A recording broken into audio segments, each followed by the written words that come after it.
శ్రీ మల్కా కుమరయ్య గారు. సార్ ఇప్పుడు అధ్యక్ష ధన్యవాదాలు. ఈ కొత్త అకాడమిక్ ఇయర్ స్టార్ట్ కాబోతుంది అధ్యక్ష.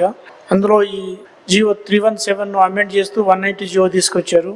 ఆ 190 జియోలో కొంతమందికి బెనిఫిట్ జరిగింది, ఇంకా చాలా మంది బెనిఫిట్ కాలేదు. అందులో డిఫరెంట్ డిపార్ట్మెంట్స్ ఉన్నాయి. అందులో social welfare, government schools, BC, మళ్ళీ ఎస్సీ, ఎస్టీ అని డిఫరెంట్ ఆర్గనైజేషన్స్ ఉన్నాయి. ఈ డిఫరెంట్ ఆర్గనైజేషన్ మధ్యలో కోఆర్డినేషన్ లేక కూడా చాలా అడ్మినిస్ట్రేషన్గా ప్రాబ్లమ్స్ అవుతున్నాయి.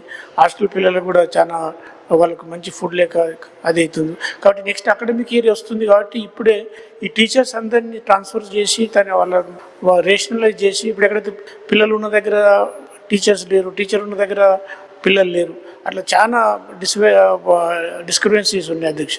కాబట్టి ఇప్పుడు అకాడమిక్ ఇయర్ లోపే ఇవన్నిటిని సెటిలైజ్ చేసి నెక్స్ట్ అకాడమిక్ ఇయర్ అన్న కొంచెం బాగా చేయాలని, దీనికి ఒక మానిటరింగ్ ఆఫీసర్స్ను కూడా ఈసీ డిస్ట్రిక్ట్ లెవెల్ పెట్టాలని.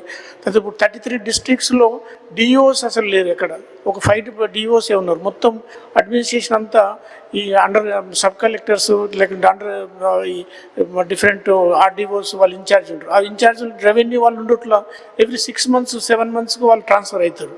దాంతో అకాడమిక్ ఇయర్లో చాలా దెబ్బతింటుంది. మానిటరింగ్ లేదు కాబట్టి ఈ క్లాసెస్ సరిగా నడుస్తలేవు. కాబట్టి అకాడమిక్ ఇయర్ వచ్చే లోపల దీన్ని రెక్టిఫై చేయాలని కోరుతున్నాను.